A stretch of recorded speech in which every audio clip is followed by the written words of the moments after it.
Iginiit ni Israeli Prime Minister Benjamin Netanyahu na hindi uurong ang puwersa ng Israel sa kasalukuyan nitong mga posisyon sa Gaza hanggat hindi tuluyang nadidisarmahan ang grupong Hamas. Binigyan linaw ito ni Netanyahu matapos lumabas ang panukala ng Board of Peace na nagsusulong ng unti-unting pag-alis ng Israel sa Gaza kapalit ng ganap na pagsuko ng mga armas ng Hamas. Anya, dapat mawala ng kakayahan ng Hamas na magsagawa ng pag-atake laban sa Israel. Samantala, inokasuhan naman ng Hamas ang Israel na sinasabotahe ang mga pagsisikap na maabot ang tigil putukan at kasunduan para sa pagpapalaya ng mga bihag. Patuloy na may kinababahala ng mga international mediators ang hindi pagkakasundo ng dalawang panig.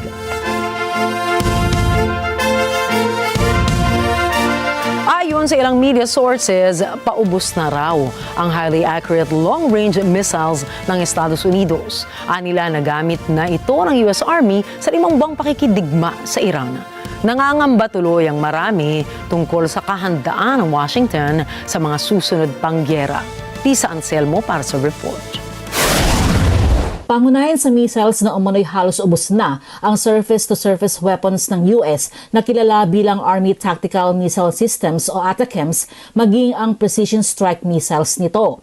Ayon sa sources, nagamit na ng US halos sa lahat ng naturang mga armas. Mahalagang bahagi ng arsenal ng militar ang long-range munitions bilang nagagawa nito ang tumpak ng mga pag-atake mula sa ligtas na layo o distansya. Nagamit sa Ukraine War ang US-supplied ATACMS na gawang atakihin ng puwersa ng Ukraine ang targets nito sa loob ng Russia. Samantala, ang precision strike missiles ang mas bago at mas advanced generation na papalit sa ATACMS na may mas maikling distansya.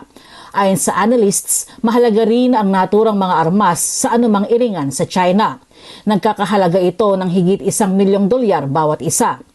Tumanggi ang sources na sabihin kung ilan na lang ang natitirang munition ng US. Inilunsad ni Pangulong Donald Trump ang gyera sa Iran kasama ng Israel noong Pebrero sa pagtatayang matatapos ito sa maikling panahon. Subalit sa pagtatagal ng gyera, may mga pangamba na bunsod ng nauubos na missile supplies, malilimita ang kakayahan ng Amerika na pigilan ang mga kalaban kabilang ang Russia at China. Gayunman, nag-issue ang White House ng pahayag mula sa Pangulo na pinakamarami ang armas ng US sa buong mundo, higit pa sa kailangan nito.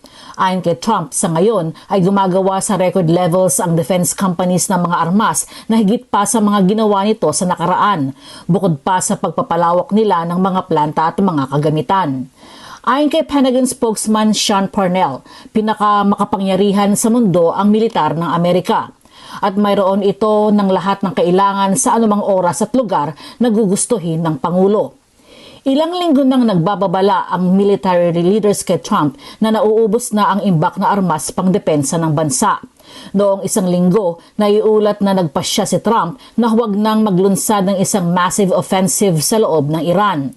Itinanggi ng isang US official ang naturang mga report. Aniya, hindi tinuloy ng Pangulo ang nasabing pag-atake dahil sa Gulf states. Lisa Anselmo na 25 Americas para sa mata ng Aguila International, trusted, connected, on point.